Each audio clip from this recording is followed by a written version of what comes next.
Depuis son départ de l'émission Affaires conclues à la fin de l'année 2021, Julien Cohen n'hésite pas à donner sur les réseaux sociaux et notamment sur sa page Instagram son avis sur plusieurs sujets en fonction de l'actualité ou de la société.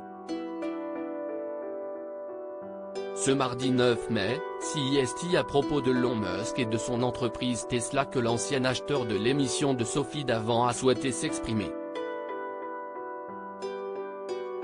Alors que le milliardaire fait face à un contre-coup dans sa popularité depuis qu'il a la charge de la gestion de Twitter, Julien Cohen, de son côté, a livré un message d'admiration pour l'entrepreneur à ses fans sur sa page. Aujourd'hui, sur le mois de mars, CIST le premier vendeur de voitures en France avec la Tesla Model I, je crois, devant la 208. Vous imaginez une Tesla I devant la 208 au palmarès des ventes en France.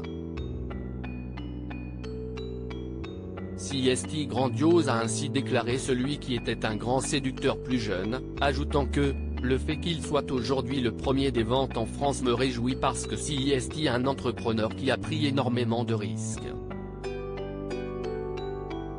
Cette boîte elle a failli déposer le bilan puis de finir en saluant le milliardaire et leur similitude comme les grosses prises de risques. Mais pour les fans de l'acheteur, celui qui avait déposé de James Dean à 25 ans se fourvoie. Dans les commentaires de la publication, de nombreux internautes ont tenté de contrebalancer la vision du brocanteur. Franchement je n'arrive pas à vous comprendre. Vous êtes un entrepreneur talentueux.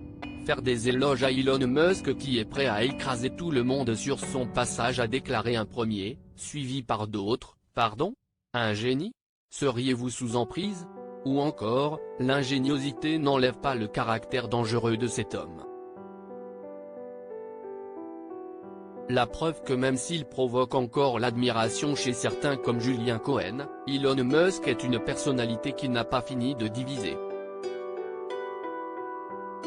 www.instagram.com/p/cswebzmb1d/Julien Cohen, cette facture qui lui a mis le cul par terre plus tôt dans l'année, le spécialiste des brocantes avait utilisé son réseau social pour cette fois-ci pousser un coup de gueule à l'encontre d'EDF, après avoir reçu une facture salée.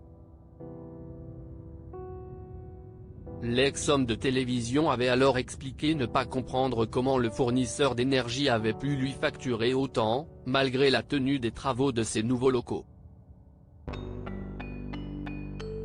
Un coup de gueule où là, il avait pu compter sur le soutien de ses fans. Crédit photo, JLPPA.